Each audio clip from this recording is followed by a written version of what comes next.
हाँ जी बच्चों, स्वागत है फिर से एक बार आप सभी का आपके अपने इस चैनल एस आज मैथमेटिक्स पर। आई होप आप सभी अच्छे होंगे, स्टडी के अंदर मस्त बिजी होंगे और आपका जो है लगभग आज जो है अपना सामाजिक का पेपर भी हो चुका होगा। और अपन बात करते हैं अपने मैथमेटिक्स के प्रश्नों की। थोड़ा समय दीजिएगा हर सब्जेक्ट को, जिसका भी पेपर होता है उसको अच्छा समय दीजिएगा, क्योंकि अभी आपके पास जो ना बहुत टाइम है इसके अंदर। क्योंकि हर पेपर के अंदर आपको चार चार तीन तीन दिन की छुट्टियां मिल रही है और रिवीजन करने के लिए और अच्छे से पढ़ने के लिए वो दिन आपके लिए एग्जाम टाइम में बहुत ही ज्यादा है। पर इसको हल्के में मत लीजिए, बहुत दिन पड़े हुए हैं, 4 दिन पड़े हुए हैं, एक दिन रेस्ट कर लूं, 2 दिन पढ़ूंगा, एक दिन पढ़ूंगा, हो जाएगा। जो समय दिया गया है छुट्टियों का उसका उपयोग कीजिएगा और अच्छे से अपनी स्टडी को कंप्लीट कीजिएगा, ठीक है ना, ताकि बार बार मौका नहीं मिले आपको। बार बार मौका नहीं मिलेगा पेपर को अच्छा करने का, एक ही मौका मिलेगा लास्ट टाइम में 10 बीघा, है ना।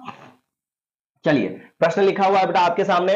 8 के प्रथम 15 गुणजों का योग ज्ञात कीजिए। 8 जो है ना उसके प्रथम 15 गुणज का योग निकालना है। 15 गुणज का योग निकालना है तो क्या करेंगे, देखो ध्यान से। 8 के प्रथम 15 गुणज, जैसे 8 के गुणज की बात बोले तो 8 की टेबल लिख दो। 8, फिर 16, फिर 24 डॉट डॉट डॉट, कितने गुणज, 15 गुणज। ये 15 गुणज, समझना ध्यान से। योगफल निकालना है, ये क्या दे रखा बताओ मुझे। प्रथम पद ए 8, डी बराबर A2 माइनस A1, तो डी बराबर A2, दूसरे नंबर का पद 16 माइनस A1 कितना है 8, तो डी बराबर 16 में से 8 गया तो कितना बच गया। आया समझ में, डी आ गया, ए आ गया। 15 गुणज दे रखा, यानी एन का मान कितना हो जाएगा 15। क्लियर भाई। चलिए, अब योगफल निकालना है हमें। योगफल निकालना है बेटा, तो योगफल का सूत्र क्या होता है, एस एन बराबर एन बटेवा 2 कोष्टक 2a plus n minus 1 into d. ये होता फॉर्मूला। एस एन, एन का मान कितना है 15 है, यानी 15 पदों का योग फल। एन बटेवा 2, एन का मान कितना है 15 है, और बटेगा 2, फिर कोष्टक बंद। 2a, 2 इंटू ए, ए का मान कितना है 8, फिर प्लस एन माइनस 1, एन का मान कितना है 15 है, तो 15 माइनस 1 इंटू डी, और डी का मान कितना है 8, तो ये लिखा मैंने। आ गया समझ में, फॉर्मूले में मान पुट कर दिया अपन ने। फिर एस 15 है बराबर 15 में तो 2 का भाग जाएगा ही नहीं, फिर इधर 8 इंटू 2 कितना हो जाएगा 16, फिर प्लस 15 में से ए गया कितना आ जाएगा 14, और इंटू ये 8 हो गया। देखो ध्यान से, एस 15 है बराबर 15 बटेवा 2 कोष्टक 16 प्लस 14 की टेबल कितनी बार बोलनी है भाई, 8 बार, प्लस 14 की टेबल 8 बार, 8 की टेबल 4 बार, 32 का 2 हासिल का 3, 8 और 9 10 11, 109। आया समझ में। एस 15 है बराबर 15 बटेवा 2 इंटू, इन दोनों को क्या कर लेंगे भाई, जोड़ लेंगे, तो 6 7 8 हो गया, एक और एक कितना हो गया 2 हो गया, और एक 128 हो गया।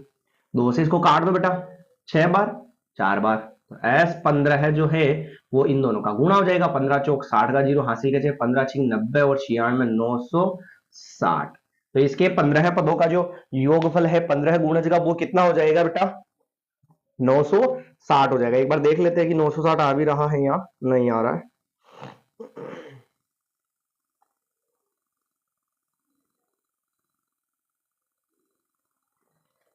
सवाल कौन सा था भाई अपना, ये 5.3 का सवाल नंबर 13।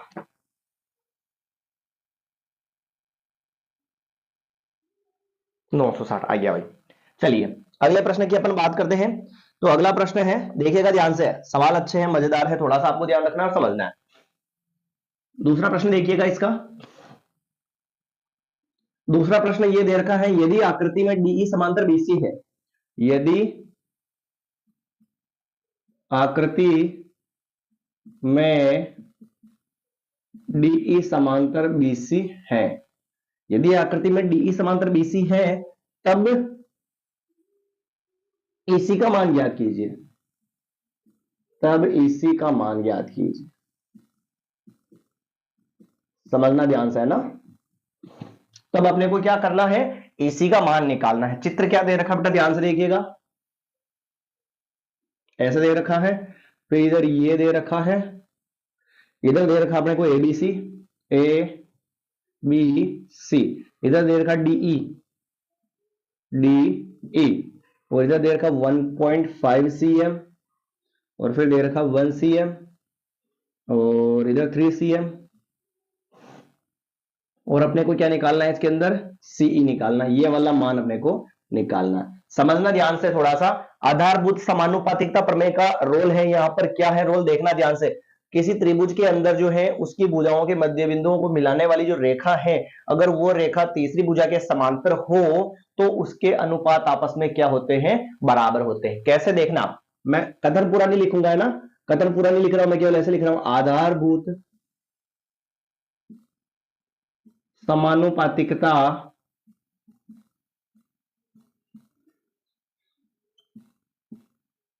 प्रमेय से, आधारभूत समानुपातिकता प्रमेय से। प्रमेय क्या कहती है कि अपन अगर ऐसे त्रिभुज बना हुआ है और ये वाली जो भुजा है ना इसके समांतर हो, ये वाली इसके समांतर हो, तो इस वाले पार्ट के बटेवा में तो ये लिख सकते हैं, और इस वाले पार्ट के बटेवा में ये लिख सकते हैं, ऐसा रूल है।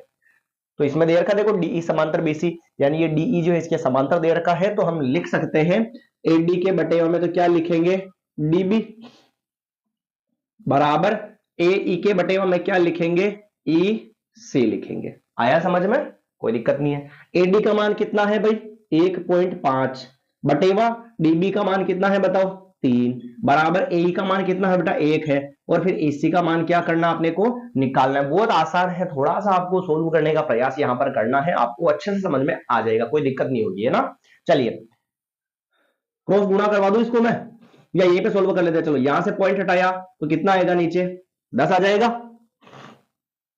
तो ये तो हो गया 15, नीचे हो गया 30, और बराबर में क्या आ गया, 1/ई सी। 15 की टेबल में एक बार, 15 की टेबल में 2 बार, क्रॉस गुणा कराओ, इसी को गुणा कराएंगे 1 से तो क्या हो जाएगा बेटा इसी, और 2 को गुणा करवाएंगे 1 से तो क्या हो जाएगा 2, यानी कि हमारे पास जो है इस डायग्राम के हिसाब से इसी का जो मान है वो कितना हो जाएगा अपने पास, 2 हो जाएगा। आ गया भाई समझ में, कोई दिक्कत नहीं है ना इसमें, थोड़ा सा प्रयास करना, आपको सब समझ में आएगा। अब बिल्कुल ही नहीं पढ़ा हो तो थोड़ा सा लोड लेना ही पड़ेगा भाई। क्लियर है, अगले सवाल की बात करें भाई। चलिए अगले प्रश्न की बात करते हैं, तीसरा प्रश्न देखिएगा ध्यान से।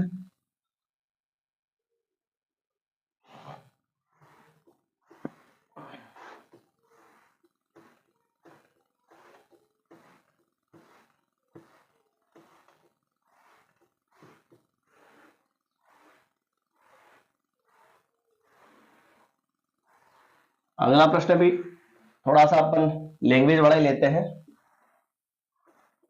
देखिए ध्यान से, 2 मिनट है ना, इसको रफ कर लेते हैं अपन, फिर अगला प्रश्न समझते हैं। हाँ जी,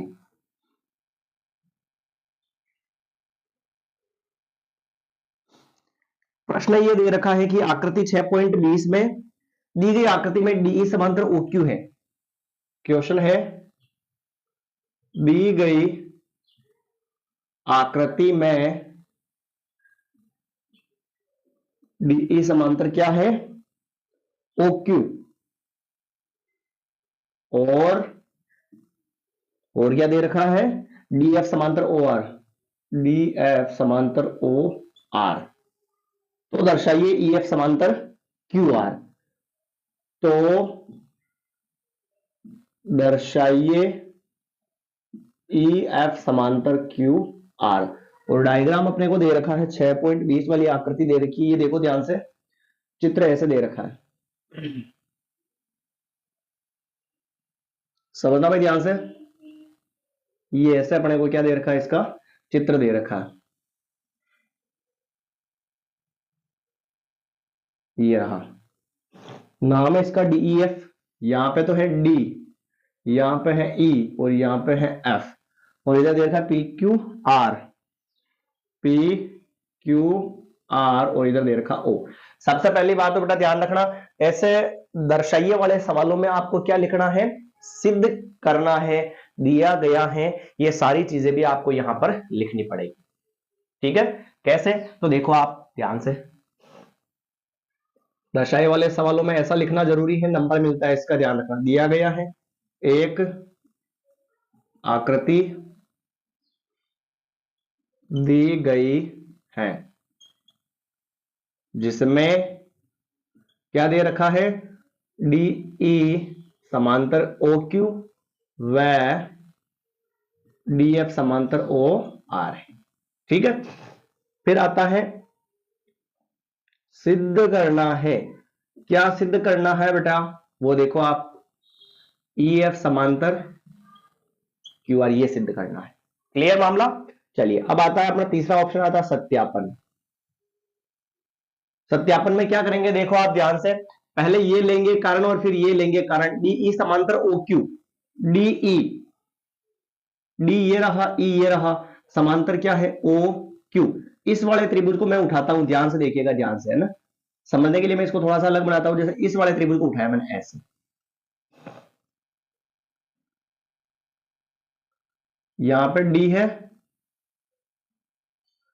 थोड़ा सा इसको टेढ़ा करना पड़ेगा भैया ना, ऐसे आ रहा है ये डी है, यहाँ पे पी है, यहाँ पे ई है, यहाँ पे ओ है और यहाँ पे क्या है, क्यू है। सवाल में क्या दे रखा वो देखो आप, डी ई समांतर ओ क्यू, देखो ध्यान से, डीई ये वाली जो है ना, ये इसके समांतर है। तो अभी थोड़ी देर पहले मैंने कहा था, किसी त्रिभुज के अंदर, किसी त्रिभुज के अंदर अगर ऐसे एक भुजा के समांतर वो दूसरा वाला पार्ट है, तो अपन क्या करेंगे, उसके इस टुकड़े के बटेवा में तो ये लिखेंगे और इसके बटेवा में ये लिखेंगे। और ये कौन सी प्रमेय है, आधारभूत समानुपातिकता प्रमेय। तो यहां पर लिखूंगा मैं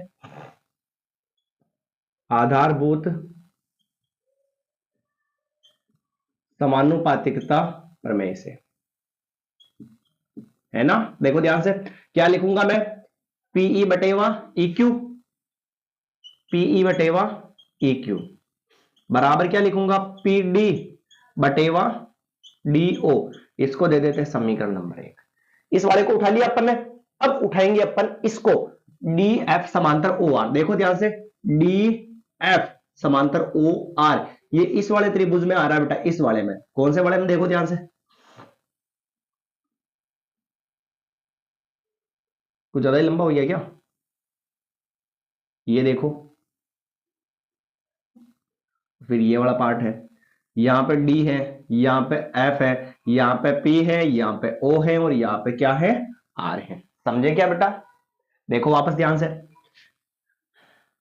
डी एफ समांतर ओ आर, डी एफ ये वाला इस ओ आर के समांतर है। तो अपन क्या करेंगे, इसके बटेवा में ये लिख सकते हैं, इसके बटेवा में ये लिख सकते हैं। तो पी पी डी बटेवा तो डी ओ, पी डी बटेवा डी ओ बराबर, इधर क्या लिखूंगा, पी एफ बटेवा एफ आर, पी एफ बटेवा एफ आर। समझना ध्यान से, इसको दे देता हूं मैं समीकरण नंबर 2। थोड़ा सा समझना यहां पे, देखो आप समीकरण 1 में भी देखो पीडी बटेवा डी ओ आ रहा है और समीकरण 2 में भी देखो पीडी बटेवा क्या आ रहा है, डी ओ। जब इस साइड के मान दोनों बराबर हैं तो ये दोनों अलग अलग भी क्या होंगे, बराबर। तो इसको कैसे लिखूंगा मैं, यूं समझो, समीकरण 1 व 2 से पीई बटेवा ई क्यू बराबर पीडी बटेवा डी और पीडी बटेवा डी का मान ये है या नहीं है, तो ये वाला मान यहां पे रख दो, पी एफ बटेवा एफ आर।